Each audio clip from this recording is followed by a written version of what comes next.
S, ಇದು ಒಂದು common question working ಕಪ್ಪಲಲ್ಲಿ ನಮ್ಮನ್ನು ಕೇಳೋ ಅಂಥದ್ದು. ಯಾಕೆಂದರೆ ಈಗ ನೈಟ್ ಶಿಫ್ಟ್ಸ್ ಜಾಸ್ತಿ ಆಗಿದೆ, ತುಂಬ ಜನ ವರ್ಕ್ ಮಾಡೋದು ನೈಟ್ ಶಿಫ್ಟ್ಸ್ ಆಗಿರೋದ್ರಿಂದ ಈ ಕ್ವೆಶನ್ಸ್ ಎಲ್ಲರೂ ಕೇಳ್ತಾರೆ.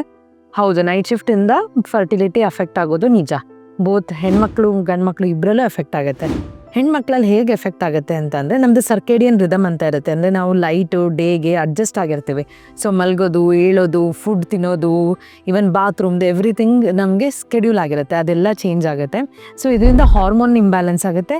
ಇದರಿಂದ ನಮಗೆ ಮೆನ್ಸ್ಟ್ರಲ್ ಪ್ರಾಬ್ಲಮ್ ಆಗೋದು, ಓವ್ಯುಲೇಷನ್ ಆಗದೆ ಇರೋವಂಥದ್ದು, ವೆಯ್ಟ್ ಗೇನ್ ಆಗುವಂಥದ್ದು, ಅಬ್ನಾರ್ಮಲ್ ಟೈಮಲ್ಲಿ ತಿನ್ನೋವಂಥದ್ದು, ಸ್ಟ್ರೆಸ್ ಆ್ಯಡ್ ಆಗುವಂಥದ್ದು ಆಗುತ್ತೆ. ಸೊ ನಾವು ಗಂಡು ಮಕ್ಳಿಗೆ ಬಂದರೆ ಇದು ಮೇಯ್ನ್ಲಿ ಫರ್ಟಿಲಿಟಿ ಹೇಗೆ ಎಫೆಕ್ಟ್ ಮಾಡುತ್ತೆ ಅಂದರೆ, ಸ್ಪರ್ಮ್ ಕೌಂಟ್ ಏನಿದೆ ಅದನ್ನು ಕಡಿಮೆ ಮಾಡುತ್ತೆ.